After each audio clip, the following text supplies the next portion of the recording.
Salaamaaleykum les patriotes dama bëgg def benn vidéo bu gàtt pour jéem répondre au frère Abdou Karim Gueye, plus connu sous le nom de Karim Xurum Xaq. Depuis un moment on entend de gauche à droite ces sorties yoo xamante da ko adressé au président Ousmane Sonko, des sorties très maladroites, très maladroites yoo xamante ne je pense que il faut que gars yi tontu ko moom Abdou Karim Gueye parce que Ousmane Sonko amul temps pour tontu ko ci loolu. Déjà Abdou Karim Gueye il faut que mu xam que moom il ne fait pas partie de Pastef. Donc les sorties de Ousmane Sonko ce n'est pas Abdou Karim Gueye dañuy toog ñu laaj ko autorisation mu wax ñu lan la ñuy wax ak lan fan la ñu war a waxee. Loolu c'est pas Abdou Karim Gueye de dire parce que moom ci boppam il reconnaît que il n'est pas membre de Pastef. Mais d'accord yaa xëy tu n'es pas membre de Pastef nga ne tu crois au projet de Pastef. Mais tu crois que c'est pas l'homme Ousmane Sonko ñun dañoo gis benn projet parce que da koy wax souvent ñun dañoo gis benn projet Pastef ñu adhéré ci projet bi moo tax ñu soutenir Ousmane Sonko, mais c'est pas l'homme Ousmane Sonko qui nous intéresse. Mais tu n'es pas le seul dans ce cas, tu n'es pas le seul. ñëpp ñoo xamante ne dañoo adhéré Pastef c'est pas Ousmane Sonko moo tax ñu adhéré Pastef, c'est le projet Pastef. Donc bu fekkee yow tu dis que c'est le projet Pastef qui t'intéresse, ouais mais yow tu n'es pas membre de Pastef. Ousmane Sonko def benn sortie mais waa Pastef ñëpp d'accord ci sortie bi mu def, mais yow tu n'es pas membre mais tu viens pour nous dire que non yow Ousmane Sonko comme fas bu rëcc. Déjà c'est irrespectueux de ta part parce que Sonko nu mu kii moom moo la mag en tout cas. Tu te permets de dire que ndax ñëpp ñu gëm projet bi kenn du wax Ousmane Sonko dëgg, mais yow sa dëgg yow ça ne veut pas dire mooy dëggu ñëpp. Yow li nga jàppee dëgg ñun jàppee ñu ko dëgg. Yow tu penses que sortie boobu baaxul mais waa Pastef jàpp nañ ne sortie bi baax na. Mais donc yow wala yow tu penses que tu détiens le monopole de la vérité wala yow nubuwa dafa wàcc sa kaw wala yow Abdou Karim Gueye enfin on comprend pas. C'est-à-dire que c'est pas parce que tu n'es pas d'accord avec quelqu'un que ñëpp ñoo xamante ne dañoo ànd ak Ousmane Sonko ci sortie boobu noonu ñemewuñu dëgg. Yow gënoo bëgg a dëgg ñëpp. Tu peux faire une vidéo tu dis que je suis pas d'accord avec cette sortie de Ousmane Sonko nga expliquer pourquoi tu n'es pas d'accord, mais ñëw jéem a attaquer ñëpp naan ndax ñëpp ñu gëm ci projet bi Ousmane Sonko ndax kenn du ci wax dëgg. Mais yow tu te prends enfin je sais pas finalement tu te prends pour qui? Tu détiens le monopole de la vérité wala? C'est une question. Est-ce que yow par exemple est-ce que yow quand tu n'es pas d'accord avec quelqu'un rek mooy ñëpp ñoo xamante ne ils sont de l'autre avis ils ont tort? Loolu war dañu war a leeral ci loolu. Et puis boo toog di préciser naan souvent que yow projet Pastef Ousmane Sonko daf ñu fekk ci combat bi ñun dañoo nekkoon ci combat ñu gis benn projet ñu adhéré ci. Mais tu n'es pas le seul, tout le monde. Et puis yow combat bi ngay wax ni combat bi am na ñoo xamante ne ñoo la jiitu ci combat. Les doyens en local ñoo la jiitu ci combat fuuf te am na ñu la jiitu ci combat bi fuuf. Guy Marius Sagna moo la jiitu ci combat bi fuuf te pourtant il était d'accord avec la sortie de Ousmane Sonko ndax mu ngi yoon foofu moom tamit. Après pour dire yow ñeme wax dëgg parce qu'à un moment donné je sais pas si c'est de l'autoglorification ou yow tu veux juste en fait dans ta vidéo yaa ngi wax encore naan je serai le pire cauchemar de Ousmane Sonko. Yow moo doon cauchemar pour Ousmane Sonko. En plus dans quel but en fait? À quelle fin? Je serai le pire cauchemar. C'est-à-dire que yow tu seras le cauchemar de Ousmane Sonko. À quelle fin? Man je comprends même pas pourquoi tu dis que tu seras le cauchemar de Ousmane Sonko. Dans quel but? Dans quel but? Ousmane Sonko n'est même pas encore président de la République. Tu seras son cauchemar pour la qui c'est un opposant, il propose quelque chose.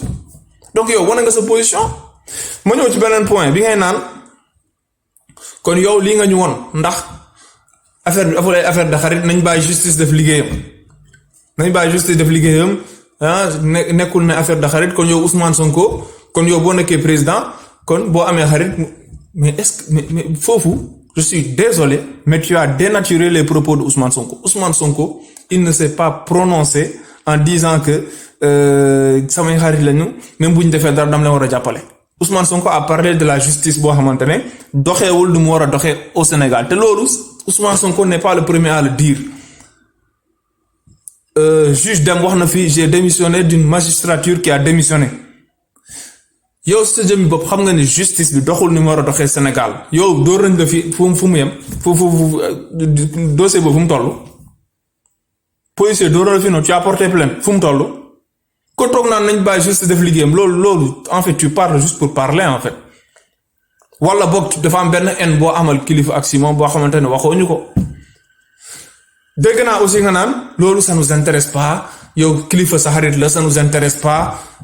boolu ceeb bi xawma lan ak lan yow le niveau était élevé léegi na nga wàccee niveau bi parce que yaa ngi wax ay waxu boolu ceeb ay sama jabar ay procureur mais attends mais yow mais est-ce que tout est bien dans ta tête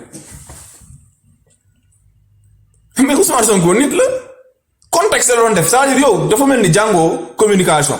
loolu contexte la bi mu doon wax ay dama toog ak sama jabar ñuy reer ñu indi reer bi kilifa yëngal bopp bi mais Ousmane Sonko dafa nekk di indi contexte wax li mu waxtaan ak procureur mais son but ce n'est pas de wax ay boolu ceeb son but ce n'est pas de wax ne reer naa ak kilifa dafa doon contextualiser wax ni procureur Bassirou Gueye il s'occupe des choses yoo xamante ne mooy c'est un procureur boo xamante ne il s'occupe loo xamante ne c'est de la vie privée des gens maanaam ay choses yoo xamante ne c'est inutile d'ailleurs yow je pense que tu n'as même pas compris Ousmane Sonko doon wax parce que booy ne Ousmane Sonko day dugg ci ay détails di wax ay boolu ceeb alors que Ousmane Sonko c'est ce qu'il disait en fait il disait que procureur Bassirou Gueye au lieu que muy dugg ci ay dossiers yu important mooy koo xamante ne day dugg ci ay mariage yu jàmbur mooy affaire yu ñàkk fayda Ousmane Sonko moo la njëkk a wax ne wax yooyu noonu wax yu ñàkk fayda la mais procureur Bassirou Gueye il s'attarde sur des points ñàkk fayda yow Abdou Karim yow dafoo fi benn vidéo di ñu wax waaw dama toog ma julli fajar après ma toog noonu xale yi nekk ci biir tëjuñu woon buntu bi bu baax je peux dire on s'en fout pourquoi tu nous racontes ta vie pourquoi yow tu nous racontes ta vie en nous disant que bi nga toogee julli fajar xale yi ñu ngi ci biir est-ce que ça nous intéresse am benn waay ñëw dugg ci salle de bain bi est-ce que ça nous intéresse ma ñëw fekk ko foofu ne ko mu génn donc waa ji gars yi nee nañu dof la ak yooyu noonu est-ce que ça nous intéresse xool naa daal mais bi nga ko doon wax c'est parce que tu alertais les gens sur quelque chose si jamais demain ñëw nañu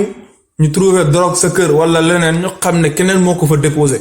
tu étais en train d'alerter l'opinion mais tout le monde a compris mais on ne s'est pas attardé sur Abdou Karim Gueye on pouvait dire que tu racontes ta vie ça nous intéresse pas que toog nga sa kër nga julli fajar xale tëjuñu bunt bi ñu dem ci biir néeg bi ma ñëw fekk benn waay dugg na ci biir fekk naa fa ay gàllaaj xaw ma la nag mais on s'en fout est-ce que loolu ça nous intéresse sur le combat de la même manière Ousmane Sonko buy expliquer ne dafa toog ak kilifa jabaram indil ko reer ñu toog di reer kilifa raconté ko benn scène boo xamante ne xew na diggante moom ak le procureur Bassirou Gueye mais Ousmane Sonko du loolu dafa bëgg déglu lu muy wax après c'est pour te dire que ce procureur là c'est comme si c'est une haine qu'il a envers Ousmane Sonko il rentre dans même le domaine privé des gens procureur bu ñàkk fayda lañu am loolu la rek la bëgg a wax koo xamante ne dafa mel ni haine la amel kii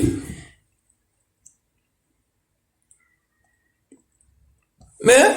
non tu restes sur les toi-même tu restes sur les détails et tu demandes à Ousmane Sonko finalement on ne sait pas en fait ton combat soit xamoo nu ñuy combattre xamoo nu ñuy defee combat te bu fi toog naan yow yaa fi njëkk combat ñëpp wala Ousmane Sonko daf ñoo fekk si déjà ça c'est faux yow rap nga doon def rap nga doon rap xaw ma ndax yaa ngi rap ba léegi wala rapoo ba léegi hip hop nga doon def yow boo commencé combat c'est peut-être en 2011 avec le Y'en a marre foofu nga commencé combat